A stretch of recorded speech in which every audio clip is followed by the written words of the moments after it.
వాజ్పేయి గారు పార్లమెంట్ లో మాట్లాడుతున్నారు. ఆయన ఏమంటాడు తెలుసా, కావలి కుక్క కనుక మొరగలేదనుకోండి, అక్కడ దొంగతనం జరిగితే ఈ కావలి కుక్కకు దొంగలెవరో తెలుసు, ఈ కావలి కుక్కకు అందులో షేరులని అర్థం అని చెప్పి ఎవరయ్యా కావాలి?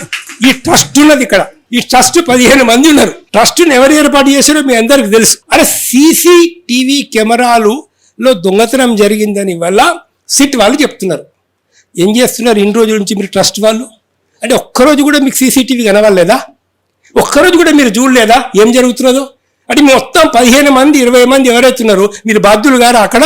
వీళ్ళు ఏమని చెప్తున్నారు ఇప్పుడు? బంగారం పోలేదండి, వెండి ఆభరణాలు పోలేదు, మేము మొత్తం లెక్కలన్నీ ఇంటాక్ట్ ఉన్నాయి. మరి సిట్ వాళ్ళు ఏమంటున్నారు? వాడి దగ్గర బంగారం దొరికింది, బంగారం దొరకడే కాదు బంగారాన్ని బిస్కెట్లుగా మార్చారు, అమ్ముకున్నారని చెప్పి చెప్తున్నారు.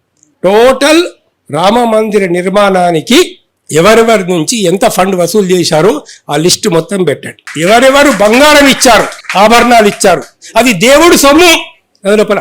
ఇక్కడ ఈ విషయాలు బయటకు వస్తున్నాయి కాబట్టి దాని వాళ్ళు భరించేటటువంటి పరిస్థితుల్లో లేరు. ఇక్కడ గవర్నమెంట్ ఏదైతే ఉందో ఇవాళ 351(3) కింద చేయాల. 351(1) అనేటటువంటిది ఏందో మనకు బెదిరించడం, దౌర్జన్యం చేయడం అనేస్తుంది. ప్రాణహాని కలిగిస్తామనేటటువంటి ఒక విధంగా చేయడం ఆ తీవ్రమైన నేరం కింద అది అవుతుందన్నమాట. దానికి మిగతా అన్ని sections bailable. 114 bailable, 115 bailable, 131 bailable, 1315 bailable, 1312 bailable. ఒక్క 151(3) అదొక్కటే కాగ్నిజబుల్ అండ్ నాన్ బెయిలబుల్. మరి పోలీసు వాళ్ళకు కొద్దిగా ఆలోచన ఉంటే ఇవాళ ఆలోచించి ఇవాళ కమిషనర్ గారికి మేము విజ్ఞప్తి చేస్తున్నాం, అదేవిధంగా DGP గారికి విజ్ఞప్తి చేస్తున్నాం. మొత్తం మీడియా ముఖంగా మీరు ఆ రోజు జరిగినటువంటి సంఘటనలు ఆయన చంపుతాను బెదిరించాడా బెదిరించలేదా? చంపుతాను కనుక బెదిరిస్తే తప్పనిసరి 351(3) అనేది వస్తుంది.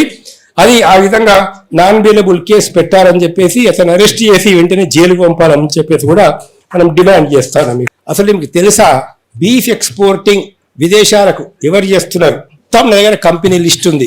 అందరూ దాదాపు మార్వాడీలు, గుజరాతీలు, పెద్ద పెద్ద వ్యాపారస్తులు వాళ్ళు చేస్తా ఉన్నారు.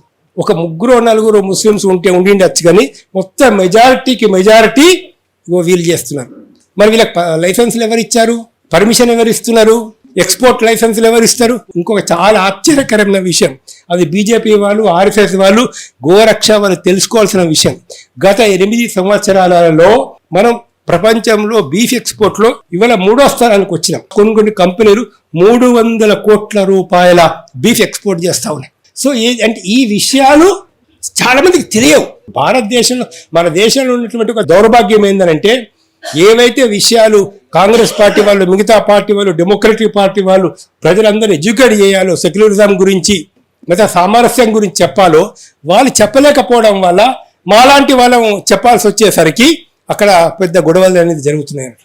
కాబట్టి దీని వెనకాల ఏవైతే ఉందో ఒక భావజాలం ఉంది. ఆ భావజాలాన్ని ఏదైతే ఉందో మనం పోగొట్టాల్సినటువంటి అవసరం ఉంది. దాన్ని మీరు దృష్టిలోపల పెట్టుకోవాలని చెప్పేసి నేను కోరుతా ఉన్నాను. వాల్మీకి ఎవరండి? వాల్మీకి శూద్రుడు కదా? వాల్మీకి ఒక శూద్రుడై ఉండి శూద్రుడు తపస్సు చేయకూడదని రాస్తాడా? రాముడు గురి వశిష్ఠుడు. వశిష్ఠుడు ఎవరు? BC. అలాంటప్పుడు ఆయన శూద్రుడు. ఆయన రాముడికి ఇది చేయొద్దని చెప్పి చెప్తాడా? అట్లనే రామాయణ మొత్తంలో చూసుకుంటే రాముడు నది దాటేటప్పుడు ఎవరి దగ్గర ఆతిథ్యం తీసుకున్నాడు? గుహుడి దగ్గర ఆతిథ్యం తీసుకున్నాడు. అక్కడ ఉందా క్యాస్ట్ ఫీలింగ్? లేదు. మరి దాని తర్వాత శబరి దగ్గరికి పోయారు. శబరి గురువు ఎవరు? మాతంగ మహర్షి. మాతంగ మహర్షి ఎవరు? ఒక చండాల స్త్రీకి పుట్టినటువంటి యోగి, గొప్ప తపస్సు చేసుకున్నవాడు. మరి ఇవన్నీ చూస్తే రామాయణంలో ఇది ఎక్కడికి వెళ్ళి వచ్చింది?